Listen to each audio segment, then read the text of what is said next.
Usually in chess puzzles you're being asked to solve a mate in 2, a mate in 3, or maybe a mate in 10. But today I'm gonna ask you to solve a mate in 290. Yes, this is no joke. This puzzle was composed by Otto Blathy, a Hungarian electrical engineer, and it's why to play and mate in 290 moves. Well, let's take it step by step. The first move is kinda obvious, it's Rook d1 check, and you notice that the black king has no moves because the pawns control those squares and the rook well controls all of the d file. So black has to block with the bishop, and now we don't play c3, we don't win the bishop because black can play this discovered check, and actually we lose. What we have to do is play c4 check. Now this forces the black king to go to d6, and because the black king is here, those two pieces cannot move because they are pinned by those two bishops.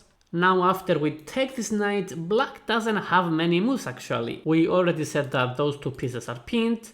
This bishop has no moves, those three pawns cannot move. If you move this bishop, well, it gets taken and this pawn promotes. Same if you take this bishop with your rook, because this pawn promotes. And well, if you push any pawns, this doesn't help either because you don't prolong the game as long as possible. So the only thing that black can do is move this bishop. Let's say the bishop goes to c3, but then again we give a check, we force the bishop to go back. And now, if we had the same position, without those four pawns, and it was black to move, then that would be good because black would be forced to play either this or this, and we said that those two moves are not good. So we somehow have to get the same position, but with black to play. Essentially we want to triangulate. In chess, triangulation is when you want to get the same position, but with your opponent to move. And here is how we will achieve that.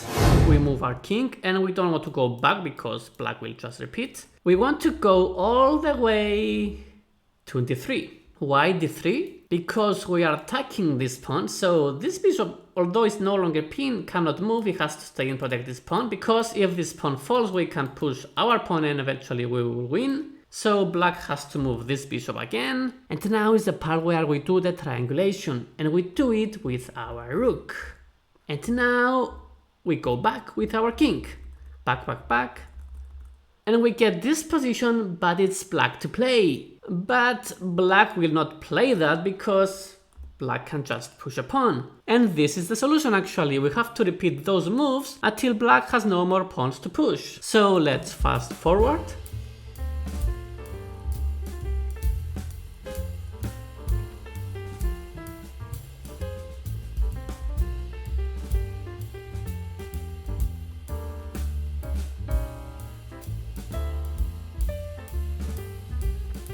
And now finally black plays bishop b7.